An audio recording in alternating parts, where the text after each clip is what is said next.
বাংলাদেশের পরিবহন সেক্টরে সবচেয়ে আরামদায়ক এবং লাক্সারিয়াস বাস বলতে আমরা কিন্তু চিনি সোহাগ পরিবহনের এই প্রেস্টিজিয়াস এবং গ্রিন লাইনের মাল্টি এক্সেল বাসগুলোকে। গ্রিন লাইনের মাল্টি এক্সেল বাসে আমার অনেকগুলো ভ্রমণ অভিজ্ঞতা থাকলেও সোহাগের প্রেস্টিজিয়াস বাসে একটাও নেই আমার চ্যানেলে, যার কারণেই দেশের সবচেয়ে লাক্সারিয়াস এবং gorgeous multi XL double decker বাসে ঢাকা থেকে রওনা হচ্ছি বন্দরনগরী চট্টগ্রামের উদ্দেশ্যে। বর্তমানে সোহাগ পরিবহনের কাছে শুধুমাত্র স্ক্যানিয়ার এসি বাস রয়েছে, যার মধ্যে স্ক্যানিয়া K360 ও স্ক্যানিয়া K410। তবে K410 বাসের উপরেই কিন্তু তারা ডাবল ডেকার বাসগুলো নির্মাণ করেছে। তবে চলুন আর দেরি না করে শুরু করে ফেলি আজকের ভ্রমণ অভিজ্ঞতা সোহাগের এই মাল্টি এক্সেল ডাবল ডেকার বাসের সাথে। যদিও এই বাসগুলো বাংলাদেশের সবচেয়ে gorgeous multi XL double decker বাস এবং বাংলাদেশের বর্তমানে সবচেয়ে বেশি ভাড়া কিন্তু এই বাসগুলোতেই। তবে চেষ্টা করবেন আমার সাথে পুরো ভিডিও জুড়ে থাকার জন্য। আমি চেষ্টা করব পুরো বাসের ভ্রমণ অভিজ্ঞতা এবং পুরো রাস্তার অভিজ্ঞতা শেয়ার করার জন্য।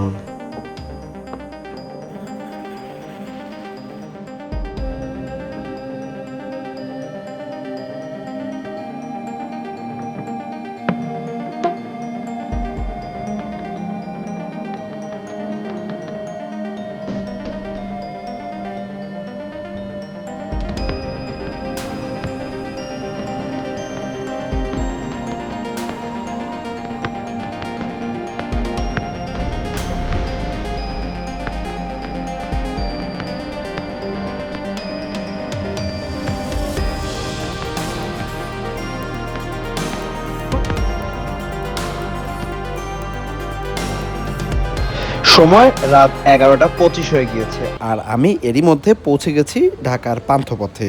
মূলত লাক্সারিয়াস বেশ কিছু কোম্পানির বাস এই জায়গাতে ছেড়ে যায়, তবে স্লিপার বাসের চাপটা এখানে একটু কম। আরামবাগে প্রচুর পরিমাণ স্লিপারের দেখা পাওয়া যায় আজকাল।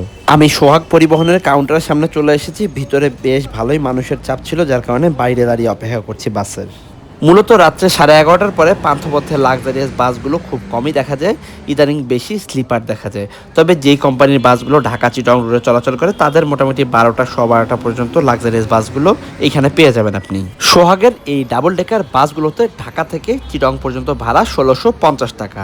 তবে গ্রিন লাইনের কিন্তু সেম বাসে ভাড়া 1600 টাকা। সোহাগের 50 টাকা ভাড়া বেশি নিয়ে থাকে। তবে শুরুতে একটা বিষয় খারাপ লাগে, সেটা হলো আমার বাসের টাইম ছিল রাত 12টা, ইতিমধ্যে রাত 12:30 হয়ে গেছে, এখন পর্যন্ত আমাদের বাস আসেনি।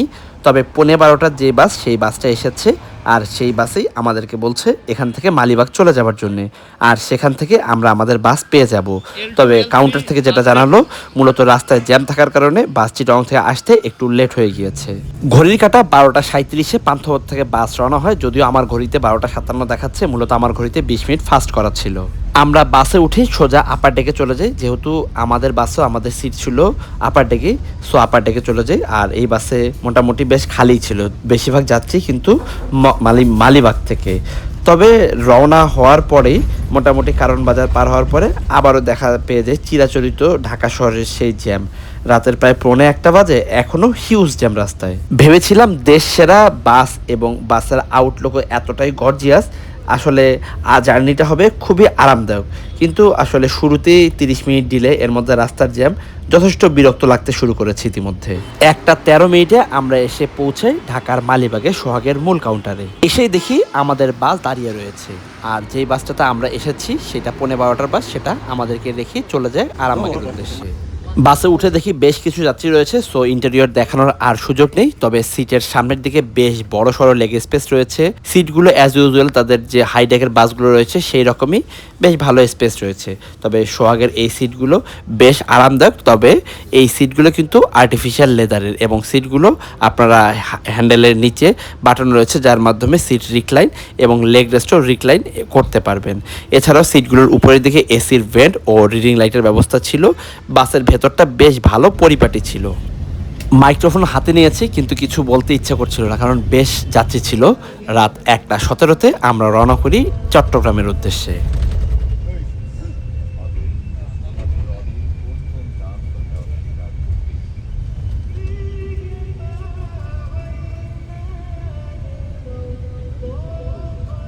এরই মধ্যে ঢাকা শহর থেকে বের হয়ে গিয়েছে, আর এই জায়গা থেকে গুগল ম্যাপের তথ্য অনুযায়ী চট্টগ্রামের দূরত্ব 237 কিলোমিটার। আর এই যাত্রা শেষ করতে আমাদের সময় লাগবে আনুমানিক 5 ঘন্টা।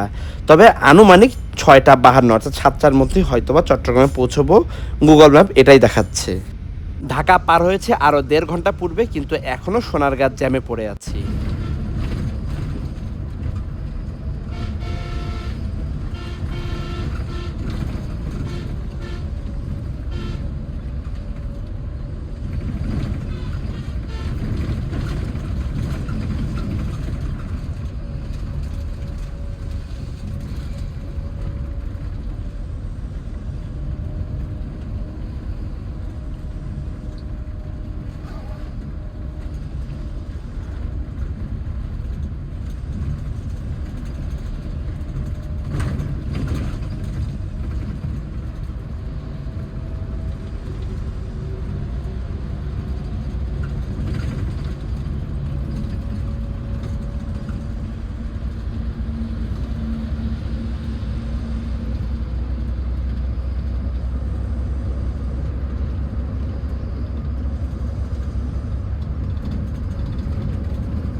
মাসে 30টা হয়েছে।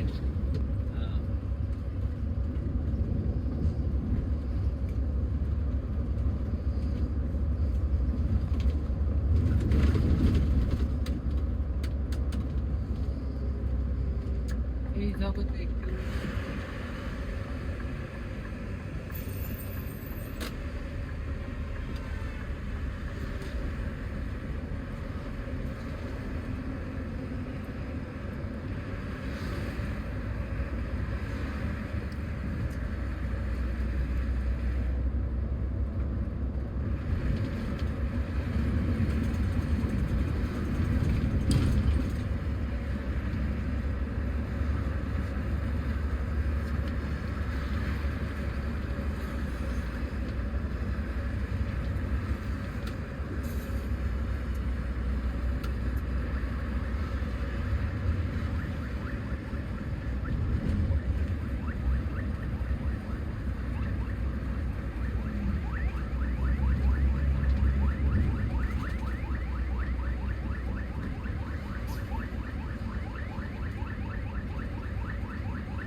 তখন আমরা পদ্মা সেতুতে ও পদ্মা সেতু প্রায় অনেক ঠিক আছে, মানে কিন্তু দেখা যায় সামনে দিয়ে দেখা যায় যে যাইতেছে খুব স্পিডে গাড়ি। হ্যাঁ, পদ্মা সেতু ডালে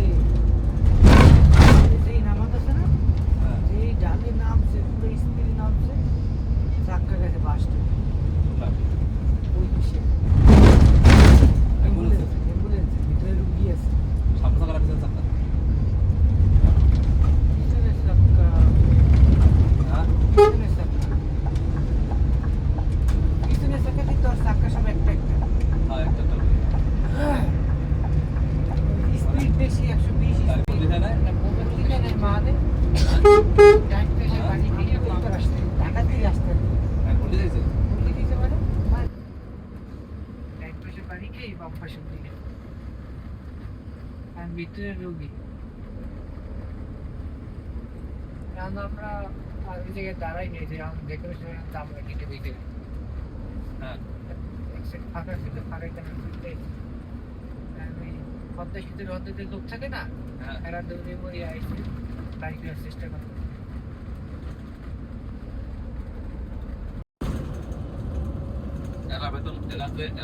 এখন যে বেতন দিচ্ছে এক্ষেত্রে বেতন কমাইও তো আমরা আমাদের বেতন না দিলেও দেবে। এরা হলো প্রতিবন্ধী, এরা হলো প্রতিবন্ধী, সাধারণ নাম করেছেন একটা প্রায় ডেড এক্সপায়ারের পাশাপাশি। তো ডেড এক্সপায়ারের কাছাকাছি, এরা আর কোন পরিমাণে যাবে? এবার বয়স ভালো হয়েছে না, এর থেকে ভালো কোম্পানি আর পাবে দুইটা। আমি সচরাচর সবসময় বৃহস্পতিবার রাতে বেশিরভাগই জার্নিগুলো করি বা শুক্রবারে। তবে ওই সময় যে পরিমাণ গাড়ির চাপ থাকে ভেবেছিলাম আজ রবিবার হবার কারণে গাড়ির চাপ কিছুটা কম থাকবে, কিন্তু আমার ধারণা সম্পূর্ণ ভুল প্রমাণিত করে এই N1। এত পরিমাণ ট্রাকের চাপ ছিল যা বলার বাইরে। আর এদিকে ট্রাক মালিকরা বলে তারা নাকি ট্রিপ নেই। যদি ট্রিপ আসলে নাই থাকে তাহলে এত ট্রাক কোথায় যায়? আর এই ট্রাকগুলোর কারণে অতিরিক্ত জ্যাম রাস্তায়। বাদল চলে যাবে। এর মধ্যে কি আপনি আছেন? আমি তো আছি এখন। আচ্ছা, আবার ফিরে চলে আসবেন। হয়তো খানিকে খানিকে আমি আছি 1 নম্বর। কেন 1 নম্বরে আছি? আমি এখন প্রতিবন্ধী না।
একে আমাদের ঢাকা থেকে বের হতে লেট হয়েছে, তার মধ্যে জায়গায় জায়গায় জ্যাম আর এত পরিমাণ ট্রাকের চাপ।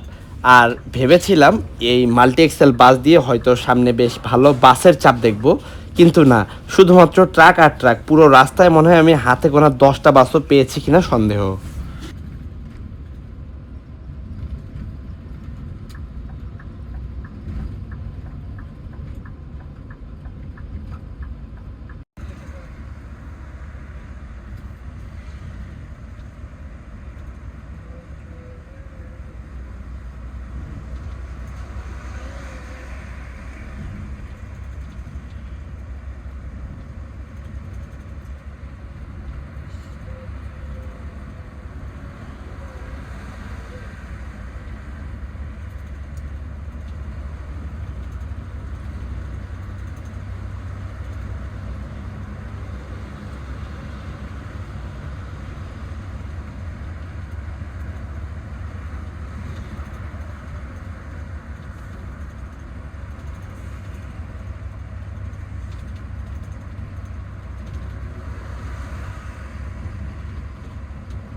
দেখতে দেখতে কিন্তু আমরা কুমিল্লাতে প্রবেশ করে ফেলেছি, আর কিছু সময়ের মধ্যে আমাদের বাস কুমিল্লাতে যাত্রা বিরতি দেবে। এখন ঘড়ির কাঁটা ভোর 4:37 বেজে গিয়েছে। যদিও ধারণা করেছিলাম যে আরও আগেই হয়তোবা হোটেল ব্রেকটা পাবো, কিন্তু না, ইতিমধ্যে প্রায় ভোর ভোর হয়ে গিয়েছে।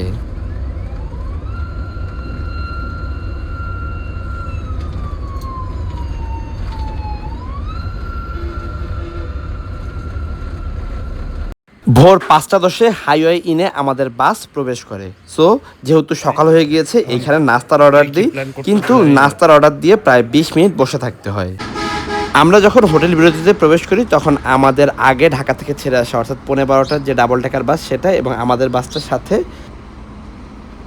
মাল্টি এক্সেল সিঙ্গেল ডেকের বাসটা ছিল। ইতিমধ্যে সিঙ্গেল ডেকের বাসটা চলে গিয়েছে, তবে শুধু রয়েছে এখন আমাদের দুটো বাস। মোটামুটি 50 মিনিটের একটা যাত্রা বিরতি পেয়েছি, তবে এত সময় লাগতো না। মূলত হোটেলে একসাথে 3টা বাস প্রবেশ করার কারণে যাত্রীর চাপ বেশি থাকায় তাদের খাবার দিতে অনেক লেট হয়ে যায়। ইভেন আমাদের আগে চলে আসা 12:15টার যে বাস, সে বাসটা এখনও হোটেলেই রয়েছে। যাই হোক, আমরা যাত্রা বিরতি শেষ করে রওনা হই চট্টগ্রামের উদ্দেশ্যে। মালিকের আমি খুঁজে পেবে না এটা। আর বাটেলি আছে বুঝছেন? সীতাকুণ্ড জাম আছে। হ্যাঁ, এখানে দেব। নিচের দিক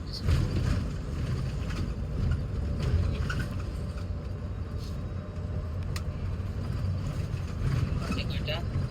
6টাই ধরি, আরো 2-3 ঘন্টা লাগবে।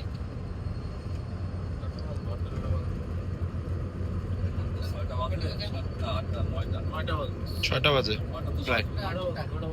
রাস্তা ক্লিয়ার থাকলে 9:30।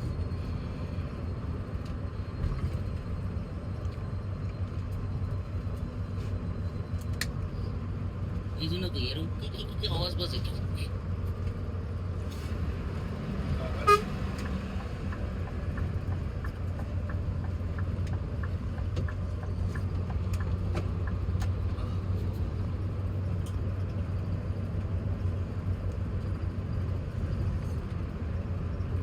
আমরা তাদের আগে পৌঁছে যাব।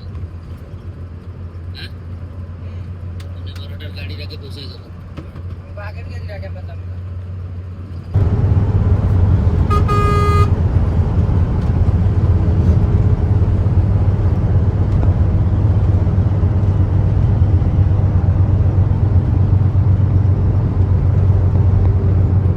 তবে একটা ভালো জিনিস পেয়েছি, সেটা হলো আজকের এই ভ্রমণে আমি রাতের যেমন অভিজ্ঞতা পেয়েছি, সেরকম ভোরেরও একটা অভিজ্ঞতা পাচ্ছি। তবে ভোর বা দিনের বেলা যে চট্টগ্রাম হাইওয়ে কতটা সুন্দর তার প্রমাণ এই সামনের ফুটেজগুলো দেখলেই বুঝতে পারবেন।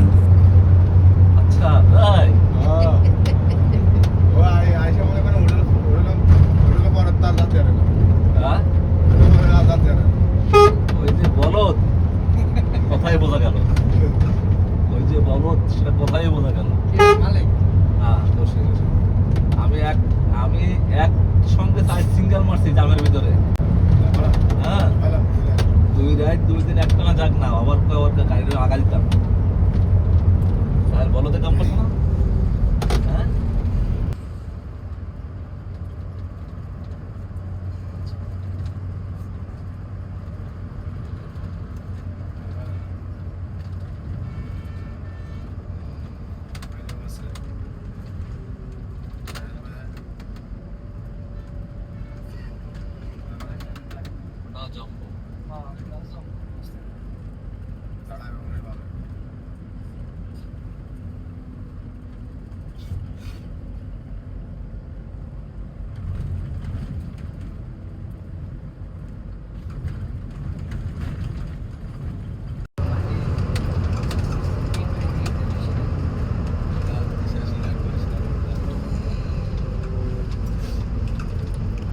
সোহাগের এই মাল্টি এক্সেল ডাবল ডেকার বাসগুলো কিন্তু 100-তে লক করা, যার কারণে চাইলেও বাস বেশি দ্রুত টেনে যাওয়া সম্ভব না।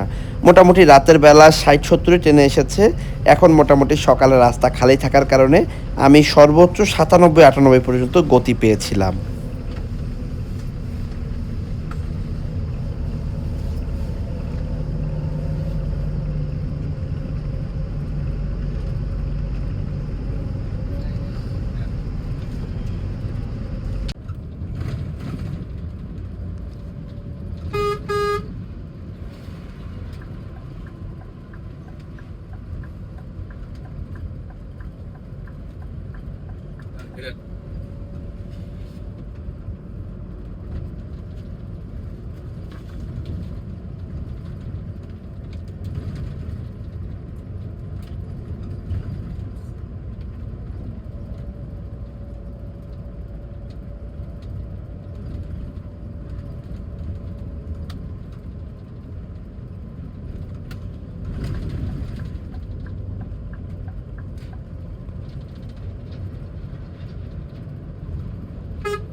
সকাল 6:45 বেজে গিয়েছে আর এরই মধ্যে আমরা কিন্তু ফেনীর কাছাকাছি রয়েছি। এদিকে একটু গাড়ির চাপ কম থাকায় মোটামুটি বেশ তাড়াতাড়ি আসতে পেরেছি ফেনীতে।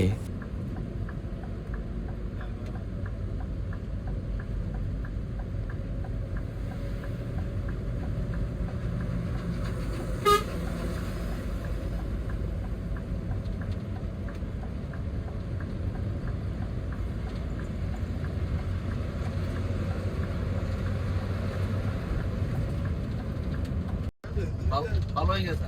সিধা চলে লাগছে কি সিধা যায় না আমি দেখে চিন্তিত রনি। জেনেছিল হ্যাঁ, সারাক্ষণ নেশায় টাল হয়ে থাকে।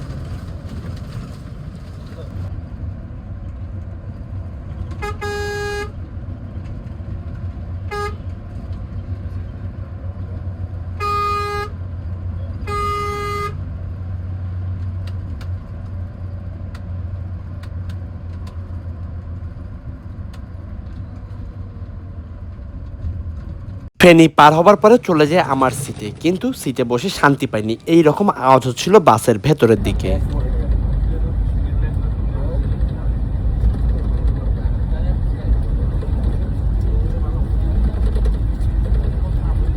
অবশেষে সকাল 8টার সাথে আমরা চট্টগ্রামে পৌঁছে যাই, অর্থাৎ কর্নেলহাটে প্রবেশের আগে হাতের বামে একটা রাস্তা দিয়ে আমরা এগিয়ে যাই, অর্থাৎ বাইপাস হয়ে। বাস আবারও চলতে শুরু করে দামপাড়ার উদ্দেশ্যে। তবে আসলে এই বাসে যতটা আশা ভরসা নিয়ে উঠেছিলাম, বাসের ভেতরের এই রকম নয়েজ একেবারেই বিরক্ত লাগছিল। আর বিশেষ করে বাস যখনই ব্রেক করছিল, আমরা মোটামুটি 3 জন ছিলাম, সবাই গাড়ি ব্রেক করার সাথে সাথে সিট থেকে নিচের দিকে নেমে পড়ছিলাম।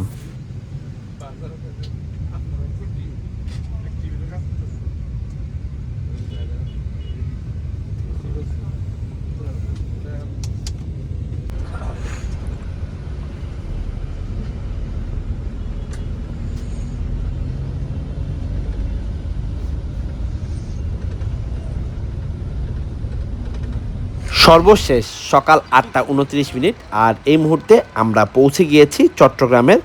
মূলত এই জায়গাতে সোহাগের বিশাল একটা স্টপেজ রয়েছে এবং বেশ অনেকগুলো গাড়ি রাখার জায়গা রয়েছে। দামপাড়াতে এত বড় কাউন্টার আর কারণেই। সর্বোপরি যদি বলতে যাই, এই বাসের ভ্রমণ অভিজ্ঞতা খুব একটা খারাপ না, তবে বাসের ভেতরের দিকে নয়েজ আমার খুবই বিরক্ত লেগেছে। প্রথমে ভেবেছিলাম হয়তো আমার বাসটাতে কোনো একটা ত্রুটি রয়েছে, তবে পরবর্তীতে আরও 2-1জন ব্লগারের সাথে কথা বলে জানতে পারি তাদের এই ডাবল ডেকার বাসগুলোতে বেশিরভাগেরই এইরকম আওয়াজ রয়েছে। তবে সোহাগের মতো একটা রিনাউন্ড কোম্পানির কাছ থেকে এই রকমটা আশা করিনি। আমি যে আশা নিয়ে এই ব্লগটা শুরু করেছিলাম, সে আশা নিয়ে আসলে ব্লগটা শেষ করতে পারিনি। যাই হোক, সবাই ভালো থাকবেন, সুস্থ থাকবেন। শুভ বিদায়।